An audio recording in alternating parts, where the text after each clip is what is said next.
Good morning, everyone. I hope you are well and good right now. I am Nikki Vanessa Shooting, your teacher for 21st century literature. Welcome to our second quarter, week 7. Today, we will be discussing about literary approaches. Let's read first this poem, translated by version of Godot by Jocelyn Alarcon Besonia. When I was a child, I remember the pinching. My grandmother gave me how it hurt. After swimming in the creek at home, a pinch. After coming home late, by the window, she waited to give me a pinch. When I fell asleep during the rosary, a pinch.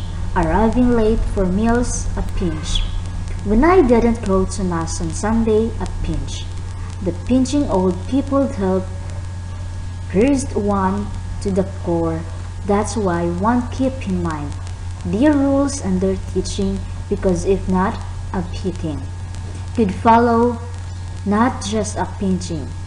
With the passage of time, only a few of our elders now continue to pinch. Still, the pinching does not abate, and the suffering grows for those who feel them.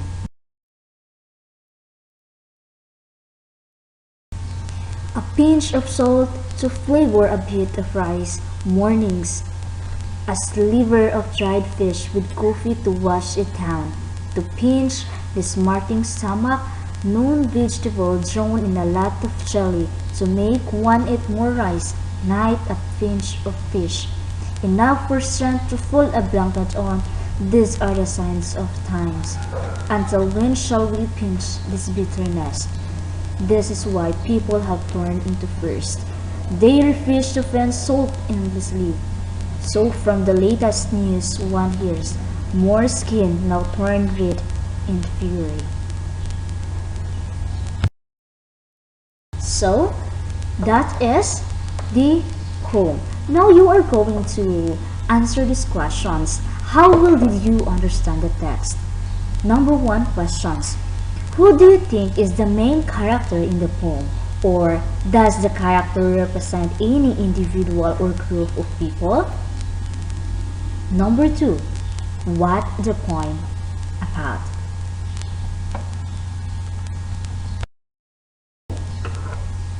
Now let's proceed to biographical context.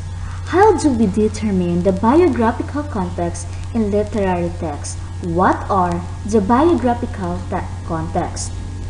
A biographical context can be the author's background. Through studying the author, you may be able to connect the characters and their morals to the author's life and analyze the patterns of behavior shown between and among the characters, the author, and you as a reader. Also, it includes the year the text was written or published and characters and situations in the text that could be representative of or similar to the ones in author's life. For some readers, they tend to do a research about the author in order for them to be able to fully understand a literary text.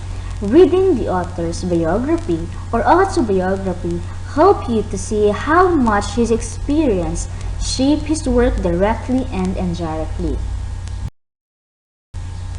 So biography is simply an account or detailed description about the life of a person.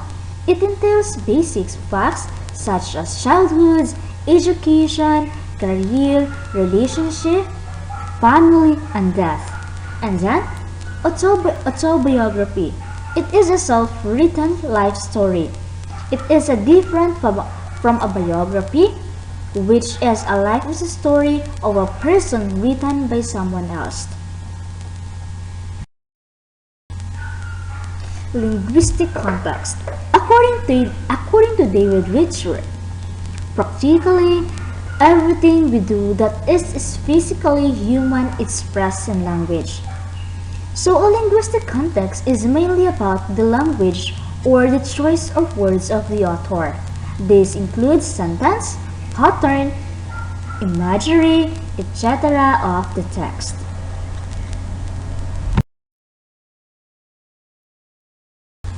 So, most of the readers use some strategies related to linguistic to get to know more than the meaning of literary piece.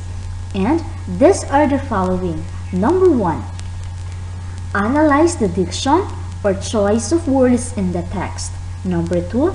Examine the text, syntax, or use of sentences, clauses, phrases, line cuts, and etc. What is syntax? Syntax is a grammatical structure of words and phrases to create sentences. The format in which words or phrases are arranged to create sentences. And then, clauses. Clauses is a group of words that includes a subject and a verb. And then, independent clause, one that can stand alone as a sentence, while the dependent clause, one that cannot stand alone. So what is phrase? Phrase is one or more words that form a meaningful grammatical unit within a clause. Number 3. Observe the use of figurative language. Here are some examples of figurative language: simile, metaphor, hyperbole, alliteration, personification. Now let's discuss about the simile. What is simile? Simile compares unlike things and uses the words like or as. And then, metaphor. Metaphor compares two things that are not alike. Unlike simile, metaphor does not use like or as. While the hyperbole is an exaggeration that is created to emphasize the point or bring out a sense of humor. And then, alliteration, repetition of the same first consonant sound in a two or more words. And then, the last one is personification. A thing is given a human attribute. Number 4. Analyze the mood and tone of the text. Mood is a feeling you get while reading a literary text. An atmosphere of the story. Tone is the author's attitude towards a subject, word choices, and phrases. And then number 5, observe the text, overall structures, and then the last one, analyze the contents of the text.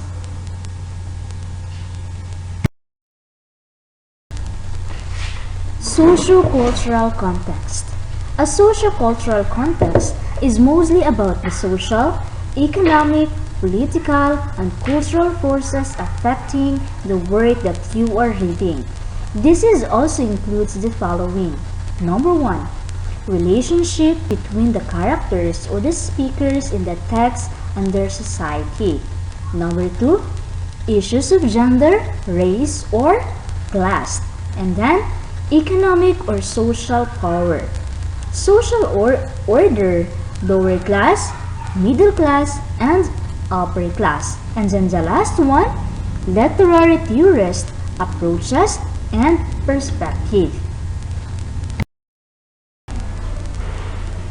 For further discussion, study the following types of perspective or literary theorists under explanation.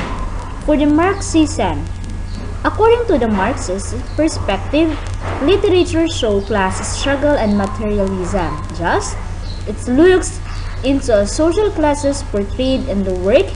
It also looks into how the text serves as a propaganda material. It also examines oppressions, social conflicts, and solutions to these struggles as shown in literary work. And then, feminism. The feminist perspective examines the role of the woman in the literature. It looks into how the female character may be empowered or discriminated against. Queer theory. The queer theory is concerned with the queer or third gender. The perspective itself was named in 1991. Under this perspective, the third gender, meaning the gay, lesbian, or the other characters or persona in literature that may fall under queer are being examined. And then, historicism. Historicism is traditional historical criticism is a perspective dealing with history that influenced the writing of literature. And then, post-colonialism. Post-colonialism is a literary perspective that looks into the changes in the attitude of the post-colonies after the colonial period. Through this perspective, the dependence of independence or decolonized countries or people are being examined.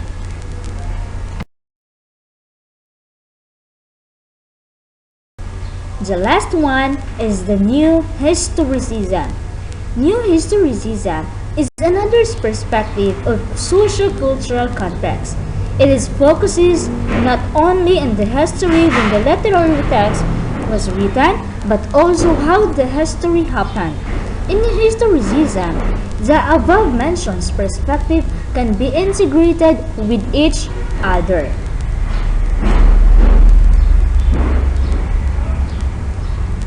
So that's all. Any questions, clarifications, additions? If you don't have any questions, please proceed or open your learning path at www.gaitf.com to answer your activity and quiz. Thank you and God bless.